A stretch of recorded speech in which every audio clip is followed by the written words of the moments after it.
Bonsoir, chers frères et sœurs. Vous écoutez Anjombolo TV. Soyez les bienvenus. Nous allons poursuivre ce soir avec notre série de conférences consacrées à la prédestination en question.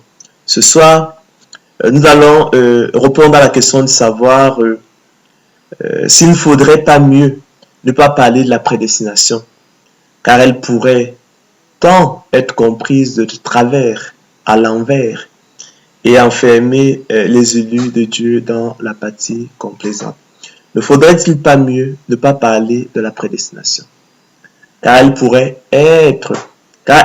tant être comprise de travers, à l'envers, et enfermer les élus dans l'apathie complaisante. Faux, chers frères et sœurs. Silence et oubli sur la prédestination recommande-t-on vivement au Vatican. En effet, on évitera beaucoup de faux problèmes en cessant d'utiliser ce thème de prédestination qui risque tant d'être compris à l'envers. Hein? Ça, c'est ce qui est écrit dans la nouvelle encyclopédie catholique Théo, hein? Ou qui risque tant d'enfermer les croyants dans l'apathie complaisante. En effet, chers frères et sœurs, sur ce terrain de la prédestination, la violence, tant de la vision religieuse que de la réaction athée, laisse les gens dans l'embarras et la perplexité. C'est le moins que l'on puisse dire. C'est un endroit, chers frères et sœurs, où l'on n'ose plus aller, dont personne n'ose plus parler. Il y a trop de cadavres dans ce placard, des hommes morts. Pensons notamment, chers frères et sœurs, à Michel Servet, brûlé vif sur le bûcher à Champel, aux portes de Genève, le 27 octobre 1553. Coupable d'avoir osé s'élever contre Calvin et de n'avoir pas su se retracter. Et même un Dieu mort. Pensons, chers frères et sœurs, aux élucubrations de Jean-Paul Sartre et des philosophes athées et existentialistes. Et pourquoi pas à la fameuse sentence nietzschienne, Dieu est mort. Il y a dans ce placard un Dieu injuste, impuissant, absurde, marionnettiste et plus hideux que le diable même. Pensons à John Wesley, le bouillant fondateur du méthodisme, qui ne craindra pas de dénoncer ce qu'il appela l'horrible décret de la prédestination. Aux prédestinatiens, ainsi nommait-il les tenants de la double élection, il déclara « Vous représentez Dieu comme pire que le diable, plus faux, plus cruel, plus injuste. Aucune écriture sainte ne peut prouver la prédestination. » Quelqu'un d'autre, que l'on nommera le frère X, pentecôtiste engagé, bouillant, parlant en langue, et là, au cours d'une réunion de partage restreinte, à court d'arguments, et avec tout le sérieux que cela requiert, que si la Bible enseigne le Dieu de la prédestination, alors il préfère rejeter la foi chrétienne. D'autres encore, par trop soucieux de la persévérance des croyants et craignant de les enfermer dans l'apathie complaisante, conseille de ne plus parler, chers frères et sœurs, de la prédestination. Déconseille à un chef frère et sœurs de parler de la prédestination.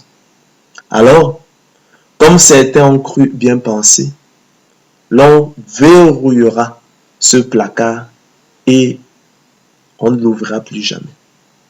Ainsi, chers frères et sœurs, l'absurdité, l'inconséquence, l'illogisme, l'extrémisme, l'intransigeance, l'obscurantisme, l'esprit de parti, l'ignorance, la légèreté, la sottise, la superficialité, la passion de l'erreur, l'aveuglement, la mauvaise foi, la présomption de l'homme, l'incrédulité, l'impiété, la ruse et la vaine tromperie vont simplement taire le sujet.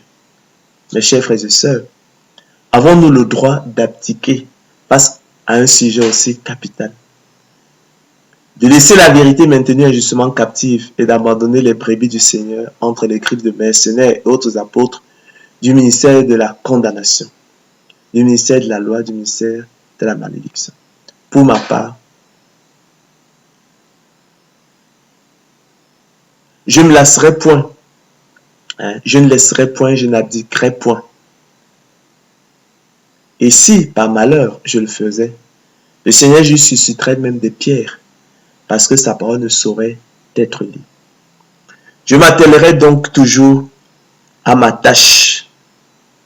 Si notre évangile est encore voilé, écrit l'apôtre Paul, il est voilé pour ceux qui périssent, pour les incrédules, dont le Dieu de ce siècle a aveuglé l'intelligence, afin qu'ils ne visent pas briller la splendeur de l'évangile, la gloire de Christ qui est l'image de Dieu. Nous ne prêchons pas nous-mêmes. C'est Jésus-Christ le Seigneur que nous prêchons. Et nous disons vos serviteurs à cause de Jésus. Car Dieu qui a dit, la lumière brillera du sein des ténèbres, a fait briller la lumière dans nos cœurs, pour faire resplendir la connaissance de la gloire de Dieu sur la face de Christ. Connaissant donc la crainte du Seigneur, nous cherchons à convaincre les hommes que l'élection de la grâce est leur salut. Pour moi, frère, nous prêchons la sagesse de Dieu, mystérieuse et cachée, que Dieu, avant les siècles, avait destinée pour notre gloire, sagesse qu'aucun des chefs de ce siècle n'a connue. Car s'ils l'eussent connue, n'aurait pas crucifié le Seigneur de gloire. Mais comme il est écrit, chers frères et sœurs, ce sont des choses que l'œil n'a point vues, que l'oreille n'a point entendues, et qui ne sont point montées au cœur de l'homme. Des choses que Dieu a préparées pour ceux qui l'aiment. Pour vous, élus de Dieu, pour vous, auditeurs, téléspectateurs de Anjombolo TV. Dieu nous les a révélés par l'Esprit, car l'Esprit sonde tout, même les profondeurs de Dieu. Lequel des hommes en effet connaît les choses de l'homme si ce n'est l'Esprit de l'homme qui est en lui. De même, personne ne connaît les choses de Dieu si ce n'est l'Esprit de Dieu. Or nous n'avons pas reçu l'Esprit du monde, mais l'Esprit qui vient de Dieu, afin que nous connaissions les choses que Dieu nous a données par sa grâce. Mais l'homme animal ne reçoit pas les choses de l'Esprit de Dieu, mais l'homme animal n'accepte pas les choses de l'Esprit de Dieu, car elles sont une folie pour lui, et il ne peut les connaître, il ne peut les aimer, il peut les apprécier, parce que c'est spirituellement qu'on en juge. Loin d'être dangereuse pour l'équilibre spirituel du chrétien, en ce sens qu'elle pourrait l'enfermer, en ce sens qu'elle pourrait tant l'enfermer dans l'apathie complaisante. La doctrine biblique de la prédestination de Dieu au salut constitue au contraire, nous l'avons souvent dit, la clé d'une vie chrétienne victorieuse. En même temps qu'une consolation éternelle, une bonne espérance, seul apte à donner à l'élu de Dieu, chers frères et sœurs, le pouvoir de faire le bien. Ce pouvoir de faire le bien qui lui faisait tant défaut. Lui qui avait l'apôtre Paul se lamentait, j'ai la volonté, mais non le pouvoir de faire le bien. En effet, l'élu de Dieu connaîtra la vérité la franchira. C'est ce dont il est question. C'est dit que la volonté du Père Céleste est précisément que nous connaissions les choses qu'il nous a données par sa grâce, afin que nous ne soyons plus dans la crainte ni l'inquiétude. Et c'est cela, le seul sujet des réjouissances des enfants de Dieu selon que c'est écrit. Ne vous réjouissez pas de ce que les esprits vous sont soumis, mais réjouissez-vous de ce que vos noms sont écrits dans les cieux. Certes, je vous ai donné le pouvoir de marcher sur les serpents et les scorpions et sur toute la puissance ennemie, rien ne pourra vous nuire. Cependant, ne vous réjouissez pas de cela. Réjouissez-vous de ce que vos noms sont écrits dans les cieux. C'est le seul sujet de réjouissance, chers frères et sœurs, pour nous. La doctrine biblique de la prédestination est seule apte à donner à l'élu de Dieu suffisamment d'arguments décisifs pour le convaincre de renoncer au monde appelé à la destruction, ainsi qu'à la séduction momentanée du péché, pour se tourner résolument vers le Christ Jésus, son souverain bien, selon qu'il est écrit, car là où est ton trésor, là aussi sera ton cœur, et constitue donc de ce fait la clé d'une vie chrétienne victorieuse. Soulignons donc que la crainte illégitime, exprimée à tort par certains, que la doctrine biblique de l'élection de la grâce soit dangereuse pour l'équilibre spirituel du chrétien, en ce sens qu'elle pourrait l'enfermer dans l'apathie complaisante, témoigne plutôt d'une totale méconnaissance de la psychologie du comportement humain, le behaviorisme, attesté par les Écritures selon qu'il est écrit, car c'est en espérance que nous sommes sauvés.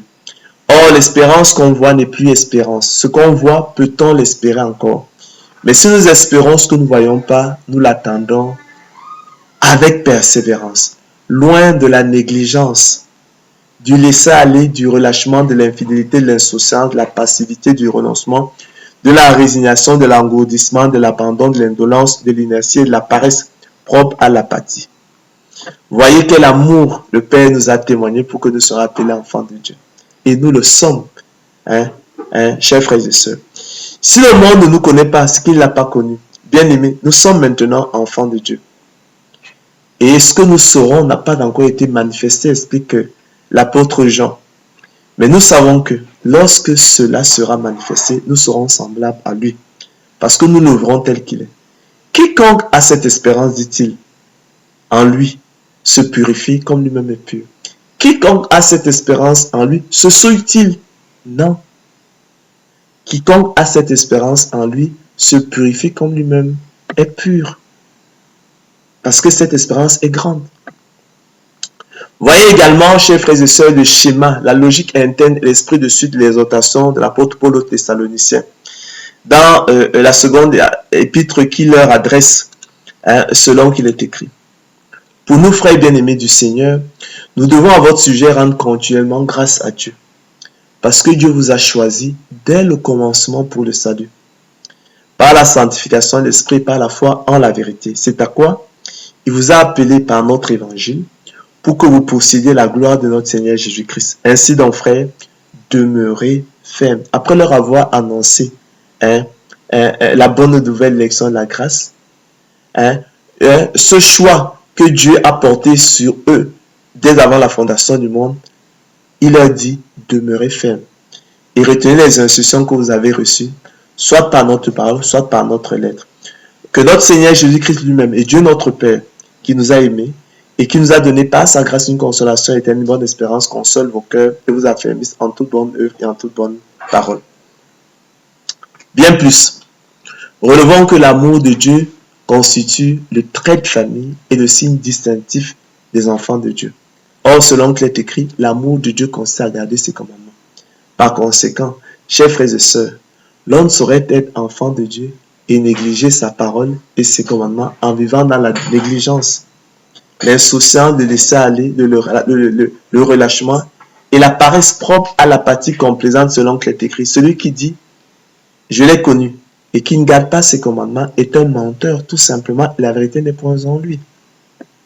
Relevons également l'ignorance et la confusion mentale des incrédules et leur totale méconnaissance de l'action surnaturelle, secrète et invisible de la verge de Dieu, qui frappe tous ceux qu'il reconnaît pour ses fils et les châtie pour leur bien, afin qu'ils participent à sa sainteté, éloignés de l'apathie complaisante et de l'infidélité.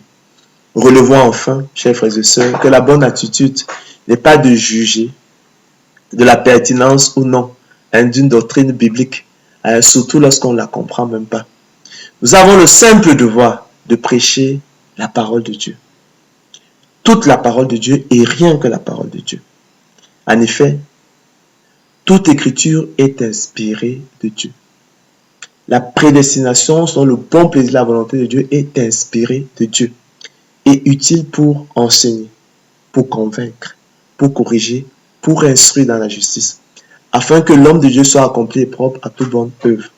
C'est un péché de ce point de vue que de vouloir juger et ainsi obscurcir les desseins de Dieu par des discours sans intelligence, en parlant sans les comprendre de merveilles qui nous dépassent et que nous ne concevons même pas. Ô roi des siècles, immortel, invisible, seul Dieu, soit honneur et gloire au siècle des siècles. Amen.